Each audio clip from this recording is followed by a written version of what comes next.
In this video, you're gonna learn the one thing that separates Wargaming minis from display level pieces, how you can use it to push your models to another level, and what are the most common mistakes when using this approach. And to show you pretty much everything you need to know, we'll be using this beautiful model. Not only has it been sitting on my desk for months at this point, but also it has some beautiful shapes to show you what I mean. Oftentimes this is not mentioned, but there is a huge difference between painting a Wargaming model and a display one. Of course, there can be some overlap between the two, but generally speaking, when you're painting for gaming, you wanna prioritize speed to have something nice to look at on the tabletop. Some people take their gaming minis even further than that, but for the most part, you won't spend as much time on gaming models as on the display ones, depicting all the nuances and the light situation. And that's exactly where the difference is.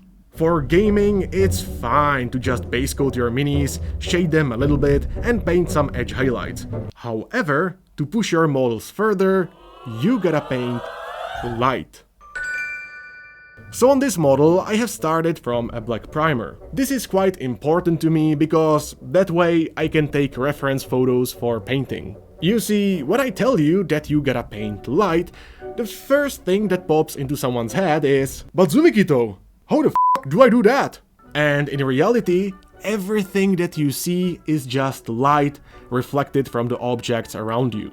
So to determine the reflection placement on your model, you can put it under a lamp and take a photo of it while it's still in the black primer. And that's exactly what I did from the front and the back. Now you can see which parts of the model will be lighter and which ones will be darker. However, as you'll see, this method is definitely not perfect, but I'll get to that later. And although these pictures are very useful, this is far from the only method I've used. Some people use a zenithal highlight to imagine a top-down light source. To a certain degree I use this as well, but instead of spraying pure white, I base coated my model with more saturated colors first, and then I used more pastel colors from top. This is like my initial sketch, and as you'll see, I'll paint over most of it anyway. But it gives me a good idea which parts will be lighter and which ones will be darker. Important part of your light situation is the environment, because all the different things around your object will reflect on it to a certain extent. This lady will be in a purple environment. Yes, I really like purple.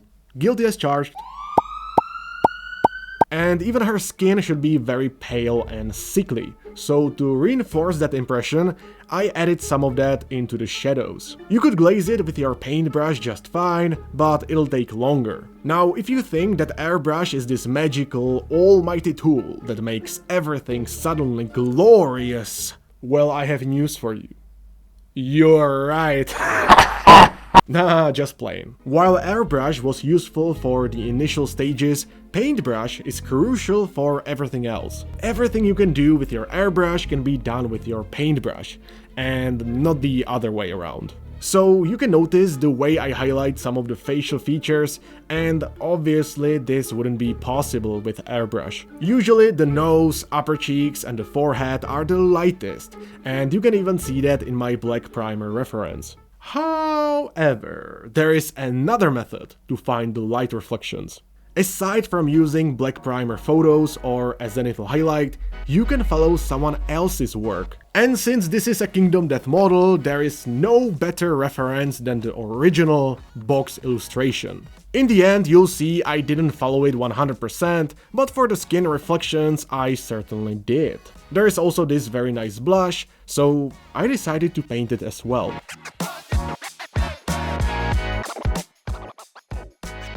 Now I know what you're thinking. There is a lot of stuff happening here, and I would love to talk about all of that, but it would be way too long for YouTube. So what I did for this miniature is broken down the entire process into multiple step-by-step tutorials, which you can find on Patreon. If you've ever felt stuck and don't know how to push your minis to the next level, I get you.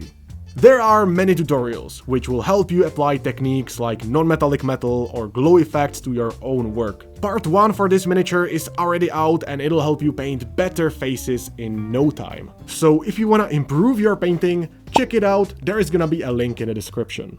Anyway, the rest of the skin is a prime example why it's much better to combine multiple ways to find light reflections. If I chose only the black primer reference, the reflections would be too sharp and concentrated. Now, mind you, I still do want those sharp reflections, just like they are in the box illustration, but to me, it doesn't make sense for the rest of the surface to be too dark. So by using the modified zenithal highlight initially, I can do both.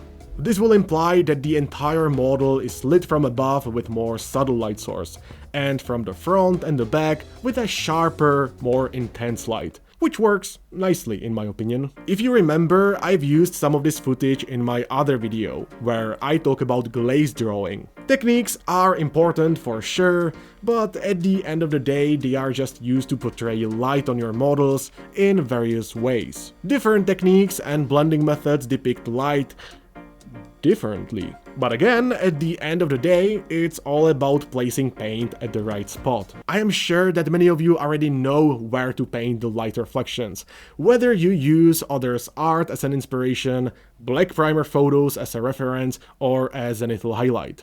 But even if you know where to paint the reflections, it's not always clear how bright they should be. This entirely depends on the material you are painting. When something is very rough and matte, it won't reflect too much light. Latex, on the other hand, is super glossy. Not only does it mean that the reflections will be very bright, but the transitions will be sharper. It's almost like there are bright spots right next to black, and that creates this glossy impression. On the finished miniature, there is a clear distinction between the materials, so for example, you can compare the skin with latex and metallics, and each material feels different. This is because each of these materials reflects light differently, and therefore the transitions are either sharper or smoother. If you just took a photo of your Mini in a black primer, it wouldn't be as obvious, because black primer reflects everything evenly. Another part where it won't help you is when painting another light source. If you're painting a glow effect like I am doing right here on this candle,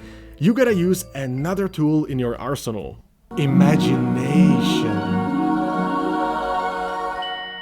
Of course, all the references are great, they are fantastic even, but at some point it's also necessary to imagine where the light naturally occurs. If you do that, naturally there will be some trial and error, but that's completely fine. Just keep in mind that light travels in straight lines, and that closer something is to the light source, the lighter it is.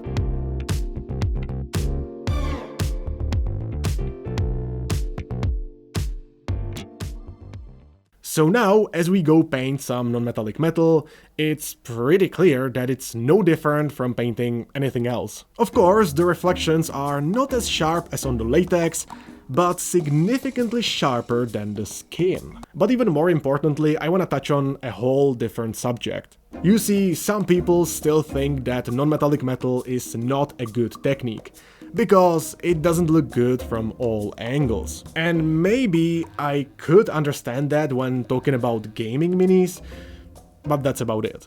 If you say that something is bad because it doesn't look good from all angles, or when you flip your Mini upside down, yeah, well, no shit. The Mini is painted as if it was lit from above, or the front, or whatever light situation you wanted to portray. So obviously it won't work upside down. The light is painted. And if you took this thinking to its logical conclusion, we would do nothing with our models but base coat them without any shading. But, you know, that's kinda boring. And by the way, as I was painting the scythe, I was heavily inspired by the box illustration again. So if I relied just on the black primer reference, that would be a huge mistake, because it doesn't work very well for flat parts without much volume, especially swords and blades.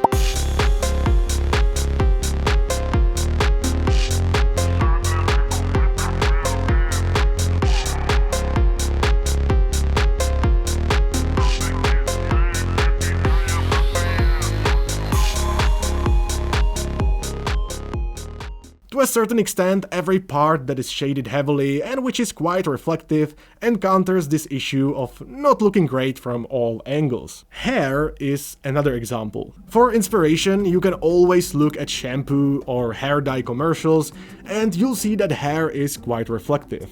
Very satin. And anything that has strong reflections painted on it won't look good from all angles, just by the fact that your imagined light has fixed direction. Again, even here you can tell that hair is reflective, but nowhere near as shiny as metal. So the intensity of the reflections and the sharpness, or contrast if you will, determines how we perceive the material.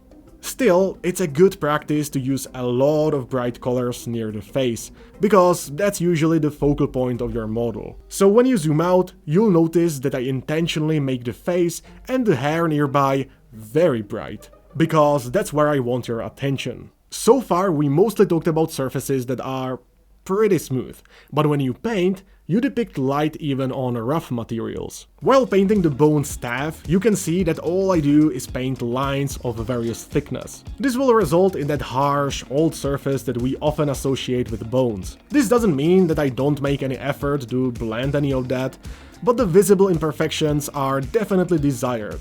And when you compare it with the latex or the skin, the difference is huge. Even as I apply the lightest layer, it's actually the same color I've used for the brightest reflections on the latex. But again, since I'm not using as much of it, and since there are much more midtones, we don't see it as being shiny. Okay, so that's how I approach painting light, and as I mentioned, if you wanna see the full process for this miniature, it'll be on Patreon. Part 1 is already out. And remember, we are but a speck of dust in the unforgiving space of nothingness. Bye!